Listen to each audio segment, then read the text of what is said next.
കേരളത്തിൽ വ്യവസായങ്ങൾ വളരുന്നു, വ്യവസായ സൗഹൃദ സംസ്ഥാനമാണ് എന്ന് പറയുന്നതിനോട് ഞാൻ ഒരിക്കലും യോജിക്കില്ല. കാരണം 3 ലക്ഷം വ്യവസായി ഇവിടെ വന്നു എന്ന് പറയുന്നത് തന്നെ ശുദ്ധ തട്ടിപ്പാണ്.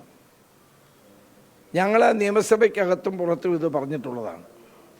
നാട്ടിൽ ആരെങ്കിലും ബുട്ടിക്ക് തുടങ്ങിയാൽ അതെല്ലാം ചെറിയ ഒരു തയ്യക്കട തുടങ്ങിയാൽ അതെല്ലാം രാജീവിൻ്റെ അക്കൗണ്ടിൽ എഴുതേണ്ട കാര്യമല്ല.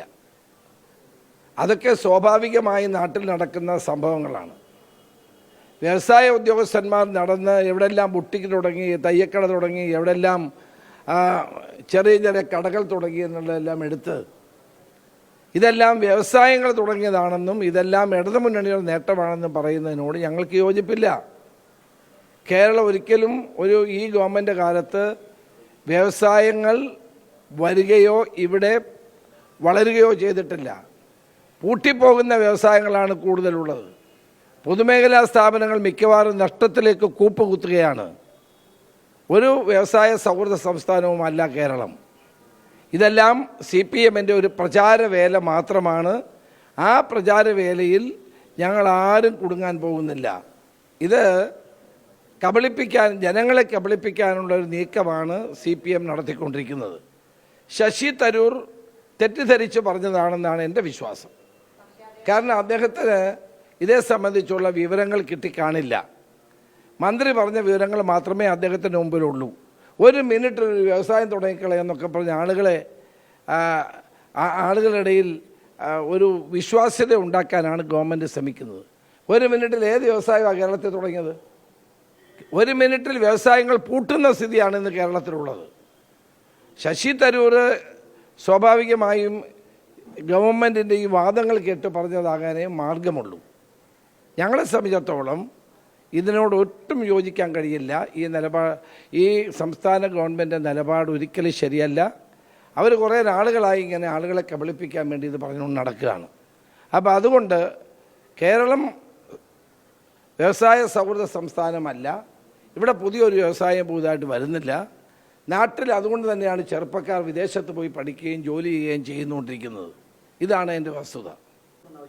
അല്ല, അതല്ല അദ്ദേഹം പറഞ്ഞതിൻ്റെ ഏത് സാഹചര്യത്തിലാണ് ഈ ലേഖനം എഴുതിയതെന്ന് എനിക്കറിയില്ല. പക്ഷേ വസ്തുത ഇതാണ്: കേരളത്തിൽ ഒരു വ്യവസായങ്ങളും പുതുതായിട്ട് ഇവിടെ വന്നിട്ടില്ല. പുതുതായി വ്യവസായങ്ങൾ ഇവിടെ തുടങ്ങുന്നില്ല.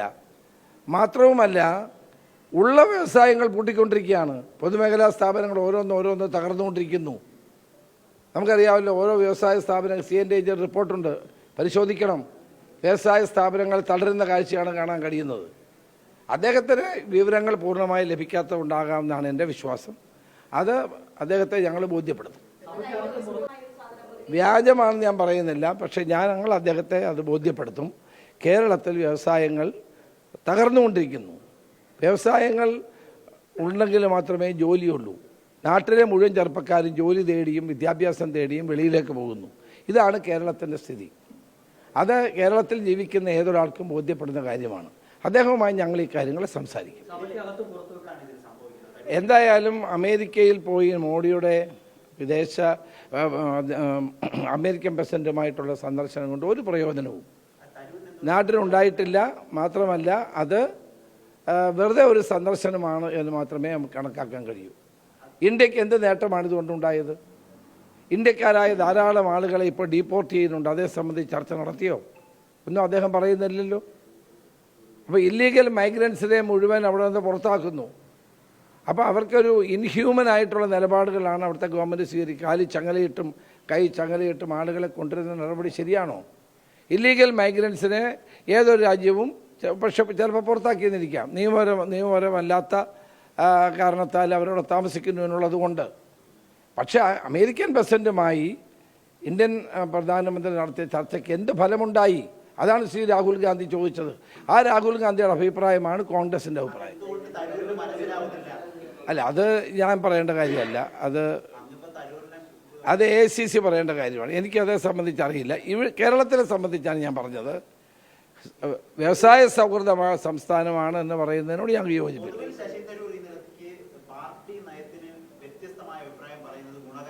അല്ല, അദ്ദേഹം ചില കാര്യങ്ങൾ അങ്ങനെയൊക്കെ പണ്ടും പറയാറുണ്ട്.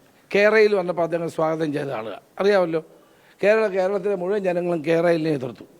അതൊക്കെ അദ്ദേഹത്തിന് മറ്റൊരു പശ്ചാത്തലമുണ്ടല്ലോ. ഒരു ദേശീയ തലത്തിലും അന്തർദേശീയ തലത്തിലും പ്രവർത്തിക്കുന്ന വിശ്വപൗരൻ എന്ന നിലയിൽ അദ്ദേഹം ചില അഭിപ്രായങ്ങളൊക്കെ പറയാറുണ്ട്. അത് പാർട്ടി വിരുദ്ധമാണെന്നൊന്നും ഞാൻ പറയുന്നില്ല. അല്ല, ഈ കേരളയിൽ വന്നപ്പോൾ ഞങ്ങളൊക്കെ എതിർത്തപ്പോഴും അദ്ദേഹം കേരളയിൽ അനുകൂലിച്ച് പറഞ്ഞു.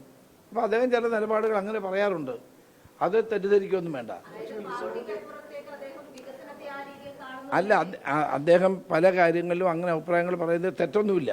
പക്ഷെ പാർട്ടിയുടെ നിലപാട് രാഹുൽ ഗാന്ധി ഇന്നലെ പറഞ്ഞതാണ്. അതോടൊപ്പം തന്നെ കേരളത്തിലെ പാർട്ടി നേതൃത്വം പറഞ്ഞിട്ടുള്ളതാണ് കേരളത്തിലെ പാർട്ടിയുടെ നിലപാട്.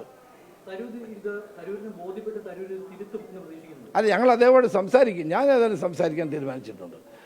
ഞാൻ പറഞ്ഞല്ലോ, അദ്ദേഹം ചില കാര്യങ്ങൾ തൻ്റേതായ വ്യക്തിപരമായ അഭിപ്രായങ്ങൾ പറയുന്നതോട് തെറ്റൊന്നും ഉണ്ടെന്ന് തോന്നുന്നില്ല. കോൺഗ്രസ് ഒരു ലിബറൽ പാർട്ടിയാണ്, അഭിപ്രായങ്ങൾ പറയുന്നത് തെറ്റൊന്നുമില്ല.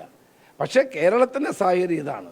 ഇവിടെ എല്ലാ വ്യവസായങ്ങളും തകരുകയും പുതുതായിട്ട് ഒരു വ്യവസായം വരാതിരിക്കുകയും ചെയ്യുമ്പോൾ എങ്ങനെയാണ് കേരള വ്യവസായ സൗഹൃദ സംസ്ഥാനമായി മാറുന്നത്? അതുകൊണ്ട് അതിനോട് നമുക്ക് യോജിക്കാൻ കഴിയില്ല.